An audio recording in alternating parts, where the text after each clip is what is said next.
नमस्कार, मैं हूं संजय शर्मा। आप देख रहे हैं 4 PM न्यूज नेटवर्क। पिछले 20-25 साल से लोकसभा की कार्रवाई में लगातार बहुत ध्यान से देखता हूं। मुझे बड़ा अच्छा लगता है लोकसभा की कार्रवाई।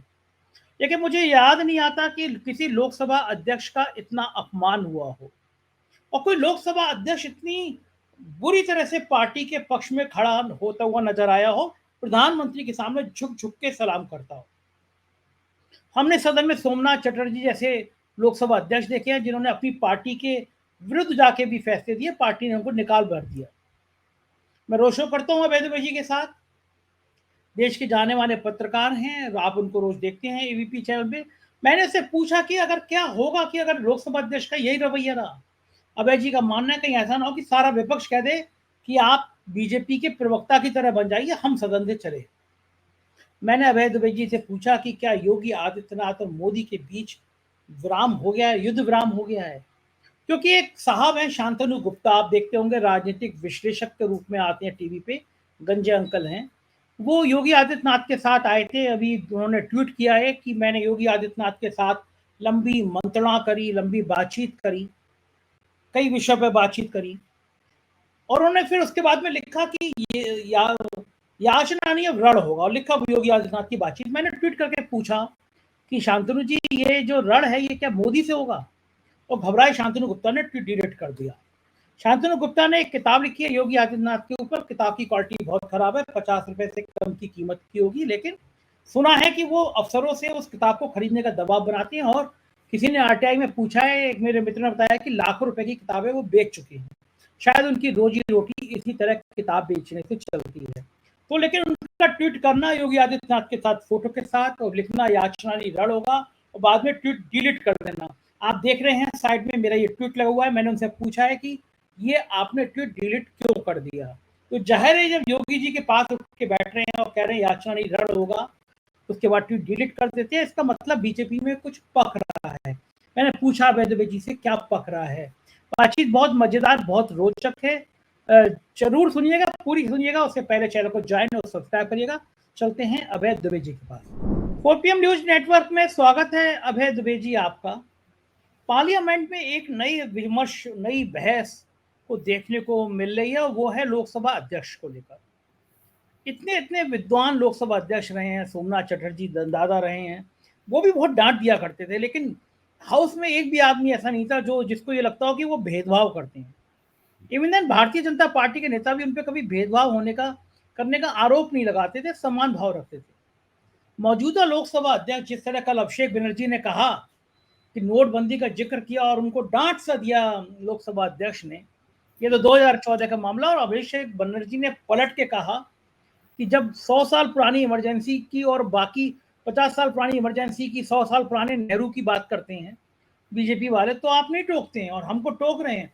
इतना ज्यादा कड़ा प्रतिकार देखने को मिला आज। उसके बाद लोकसभा अध्यक्ष ने कहा कि भाषा की मर्यादा, तमाम बातें हो रही हैं। आपको लगता है कि इस लोकसभा में अगर किसी का सबसे ज्यादा पतन देखने को मिल रहा है तो वो लोकसभा अध्यक्ष हैं? सबसे ज्यादा कमेंट देखने को मिल रहा है, राजनीति उन पर बहुत हो रही है, क्यों हो रहा है ऐसा? देखिए, अभिषेक बनर्जी और लोकसभा अध्यक्ष के बीच की जो बहस है, वो बहस दरअसल बताती है कि इस वक्त हमारे देश की राजनीति किस किस दशा और दिशा में है, और दरअसल उसका कारण क्या है, मतलब कौन उसका जिम्मेदार कौन है, किसकी वजह से ये है। जब बजट के ऊपर चर्चा हो रही थी, बजट के ऊपर की चर्चा में अगर एक कोई सांसद 2016 में हुई नोटबंदी की चर्चा करता है, तो उस चर्चा को कैसे रोका जा सकता है? नोटबंदी नरेंद्र मोदी के शासनकाल में हुई थी। नोटबंदी की वजह से देश की अर्थव्यवस्था के ऊपर बड़ा जबरदस्त असर पड़ा। इस वक्त प्रधानमंत्री और उनके समर्थक और उनके दूसरे रणनीतिकार और भाजपा से हमदर्दी रखने वाले लोग चाहते ये हैं कि नोटबंदी के ऊपर चर्चा ना हो, लेकिन नोटबंदी के ऊपर चर्चा तो लगातार होगी।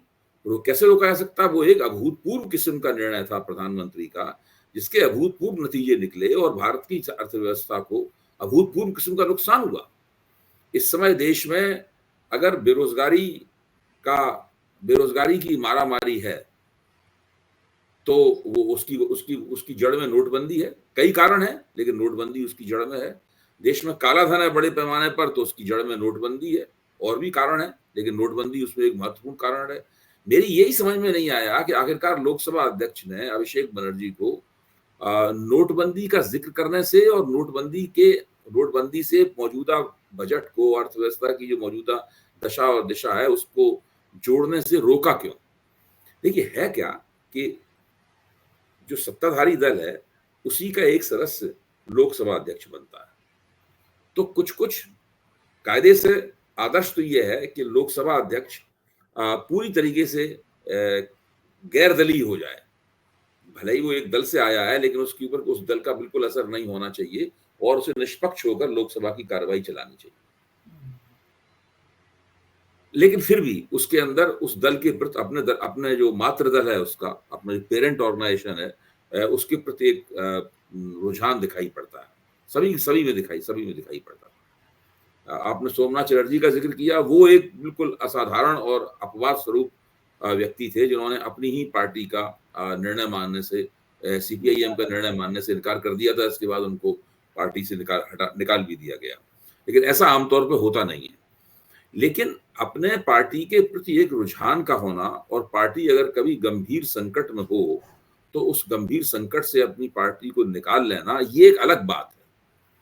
लेकिन अपनी पार्टी की रोजमर्रा की राजनीति में भी बिल्कुल एक दलबंदी का प्रदर्शन करना, लगातार अपनी पार्टी के हितों की रक्षा करते हुए दिखाई पड़ना और विपक्ष के पीछे डंडा लेके पड़े रहना, ये जो प्रवृत्ति है, ये प्रवृत्ति पहली बार अगर किसी स्पीकर के कार्यकाल में देखी गई है तो वो ओम बिरला साहब के कार्यकाल में देखी। और जिस तरीके से वो व्यवहार करते हैं, अब तो सब लोग देख सकते हैं टीवी के ऊपर, तो ये अपने आप में बहुत ही पीड़ाजनक है जो होता है, बहुत ही पीड़ाजनक है। और अब वही रह गया है, जबकि सारा विपक्ष एक साथ खड़ा हो जाए और कहे कि आप भारतीय जनता पार्टी के प्यादे हैं, हम जब तक आप स्पीकर की कुर्सी पे बैठे रहेंगे तब तक हम संसद में नहीं आ रहे, लीजिए हम जा रहे हैं, आप सरकार चलाते रहिए, आप संसद चलाते रहिए। इस प्रकार का ये हो सकता है भाई, जो लगातार आप ये करेंगे तो ऐसा हो सकता है। कितने सांसद उनके ऊपर आरोप लगा चुके हैं कि आप भारतीय जनता पार्टी का पक्ष लेते हैं। जब खुल के स्पीकर के ऊपर ये सब आरोप लगने लगे तो उसमें और क्या होगा, यही होगा जो होने जा रहा है। अच्छा, वो राहुल गांधी ने भी उस समय कहा था, राहुल गांधी ने हाथ मिलाया तो बराबर में, और जब प्रधानमंत्री के सामने झुक के हुए तो राहुल गांधी ने अपने भाषण में भी कहा था कि आप सदन के पूरे सबके नेता हैं, आपको मतलब उम्र का कोई मतलब नहीं होता, स्पीकर के से कोई उम्र बड़ा है तो उसका पैर थोड़ी ना छुएगा स्पीकर एमपी के लिए। देखिए, ये सब लोग इस तरह से व्यवहार करते हैं, चाहे जगदीप धनखड़ द्वारा प्रधानमंत्री को जिस तरह से उन्होंने नमस्ते किया था, वो अपने आप में एक विवाद हो गया था। ये बिल्कुल नरेंद्र मोदी के सामने इस तरीके से झुके रहते हैं कि इनकी जो संवैधानिक स्थिति है, जिसमें न तो उम्र का कोई महत्व है, न इस बात का महत्व है कि आप नरेंद्र मोदी देश के प्रधानमंत्री हैं और वो भारतीय जनता पार्टी में जब आप केवल सांसद बन के आए थे, नरेंद्र मोदी आपके नेता थे। इन बातों से कोई फर्क नहीं पड़ना चाहिए। जब आपको ये पद प्राप्त हो गया है तो उस पद की गरिमा और उस गरिमा का जो इतिहास है उसका सम्मान करना आपका कर्तव्य है। ये लोग वो नहीं कर रहे हैं और बिल्कुल जिसे कहते सरकार के हितों को साधने में खुलेआम, बिना किसी संकोच के, बिना किसी आड़ के, बिना किसी पर्दे के लगे हुए हैं। और इस तरह पूरी लोकसभा की जो कार्रवाई है, जो बहस है, वो सिर्फ इस पूरी प्रक्रिया से, इस पूरे रवैये से विकृत हो जाती है। एक तो खुद समझ में नहीं आ रहा होगा अध्यक्ष को कि अगर किसी दिन सब विपक्ष ने कह दिया कि संभालिए अपने आप को, तो कितनी बेइज्जती होगी, पूरे इतिहास में लिखा जाएगा पहले लोकसभा अध्यक्ष हैं कि इतनी बड़ी ताकत वाले विपक्ष ने, ये कोई मामूली विपक्ष नहीं है, ये बहुत ताकत वाला विपक्ष है, वो मना कर दे कि भाई आप संभालो, तो अध्यक्ष को नहीं लग रहा कि मेरी बहुत विषम परिस्थिति मेरे सामने हो सकती है, मेरी बेइज्जती हो सकती है? नहीं, उसकी उन्हें कोई परवाह नहीं है। और दूसरे एक और बात है, ये भी देखना चाहिए कि मान लीजिए इस वक्त विपक्ष के पास 233 सीटें, 233 की संख्या है। 233 की संख्या स्पीकर के खिलाफ महाभियोग नहीं चला सकती।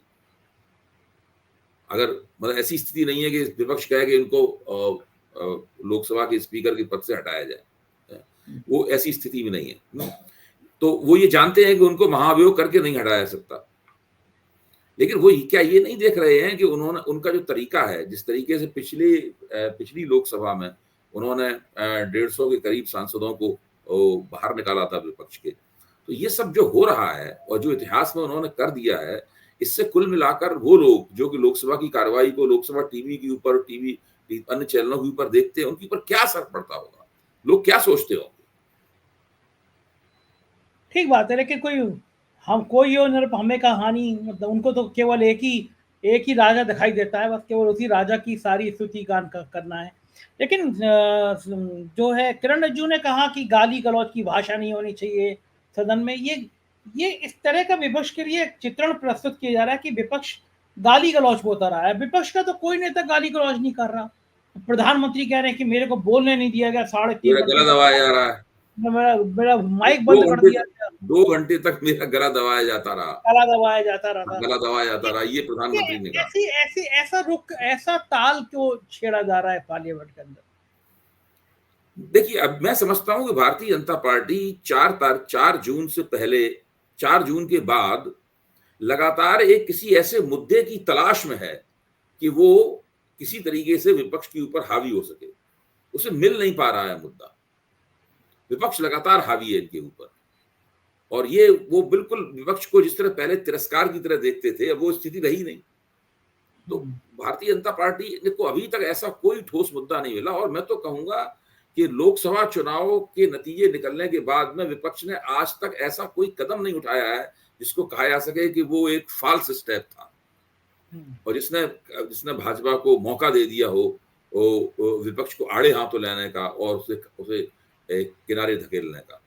ऐसा कोई मौका ही दिया नहीं। विपक्ष की राजनीति बड़े सॉलिड तरीके से हो रही है।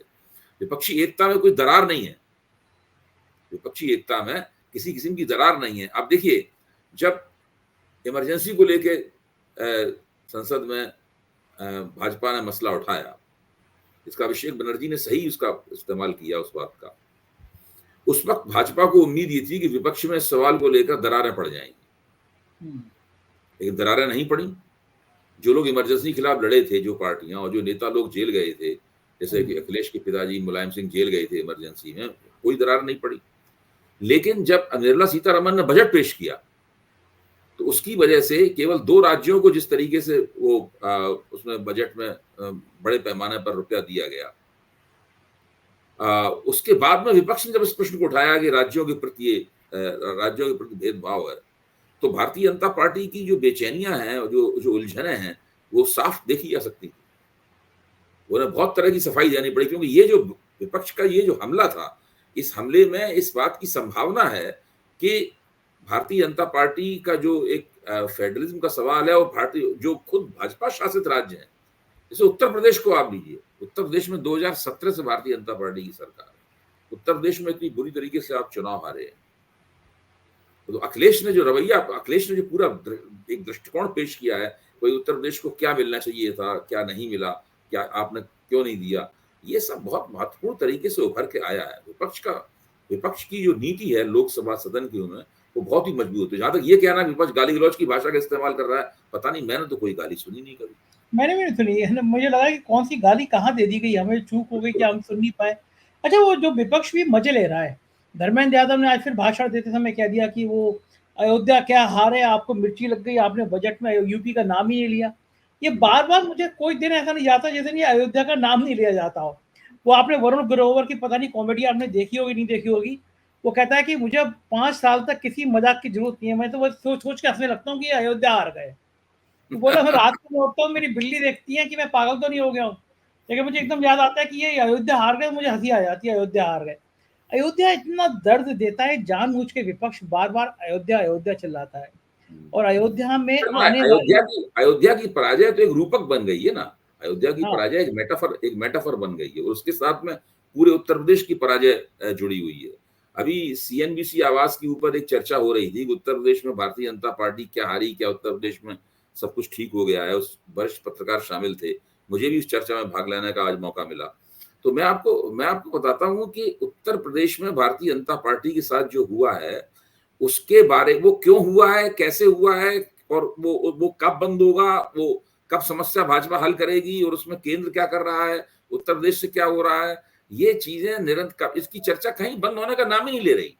हर जगह अखबारों में यही चर्चा है, टीवी के ऊपर यही चर्चा है, विभिन्न चैनलों में यही चर्चा है, और लोग उसमें बड़ा मजा ले रहे हैं, बहुत रस ले रहे हैं। यहाँ तक कि जो लोग पहले भारतीय जनता पार्टी का काफी समर्थन किया करते थे, वो लोग भी इस झगड़े में पूरा रस ले रहे हैं। बहुत मजे की बात बताऊं आपको, एक है शांतनु गुप्ता जी।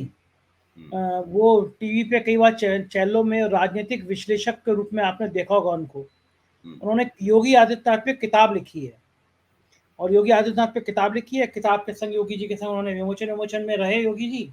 और फिर बाद में इस तरह के जो लेखक होते हैं, कथित लेखक होते हैं, ये सरकारों पे, सूचना विभाग पे दबाव डालते हैं कि हमारी किताब खरीद लो।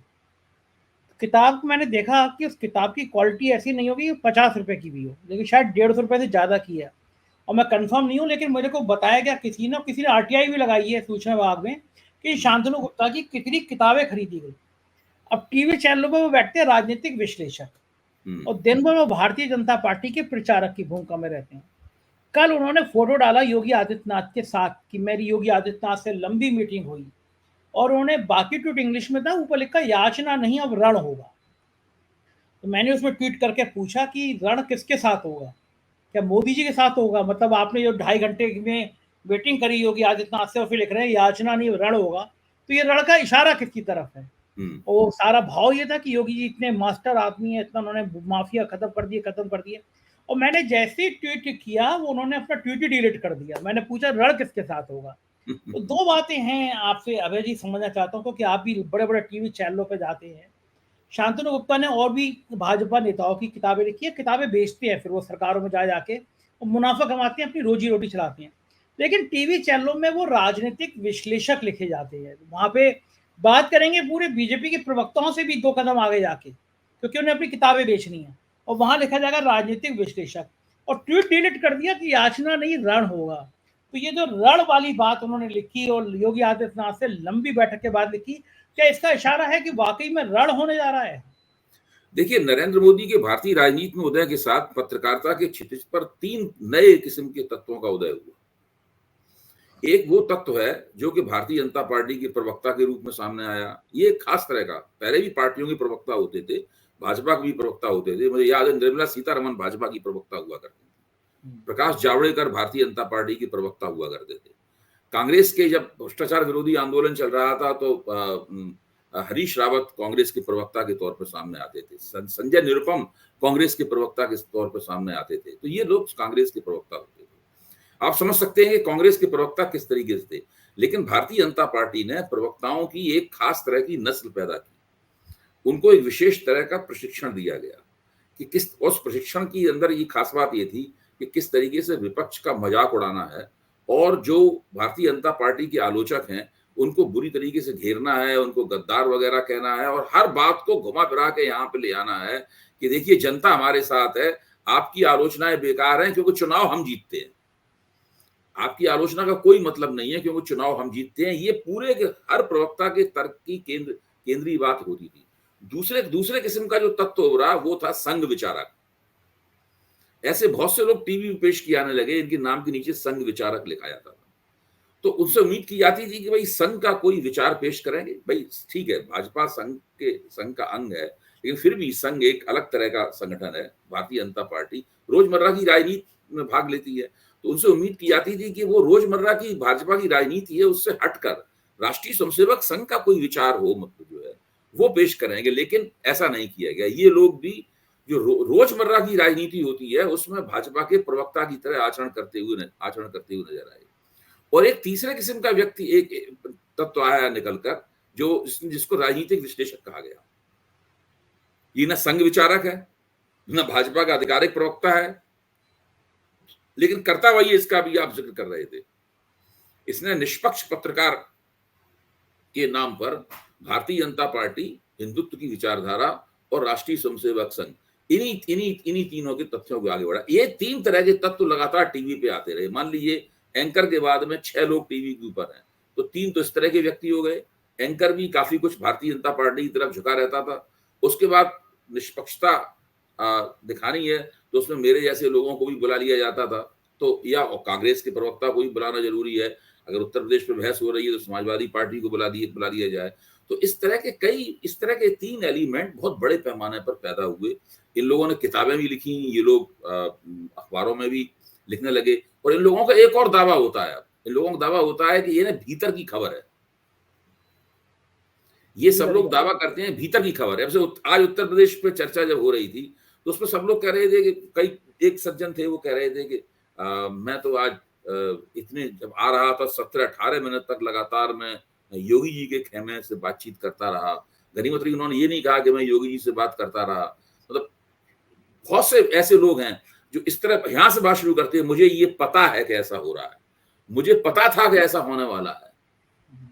उनके पास कोई विश्लेषणात्मक परिप्रेक्ष्य नहीं होता है। वो अपनी अंदरूनी खबर रखने की, अंदरूनी संपर्कों की जो दावेदारी है, उसके आधार पर अपनी बात जो है वो बात पेश करते हैं, ये मानकर इससे उनकी बात का वजन बढ़ जाएगा। देखिए, ये सब चीजें उस वक्त चलती हैं जबकि आपकी पार्टी का रुतबा बरकरार हो, पूरा विमर्श आपके पक्ष में झुका हुआ हो। लेकिन एक बार जब आप चुनाव हार जाते हैं, आपकी पार्टी का रुतबा खंडित हो जाता है, आपकी पार्टी के अंदर गृह युद्ध छिड़ा हुआ है, उस वक्त इस तरह की बातें करने से कोई भी लाभ नहीं होता। उस वक्त इस तरह की बातें करने वाले लोग हास्यास्पद नजर आते हैं। वो यही नजर आते हैं कि ये भारतीय जनता पार्टी के ही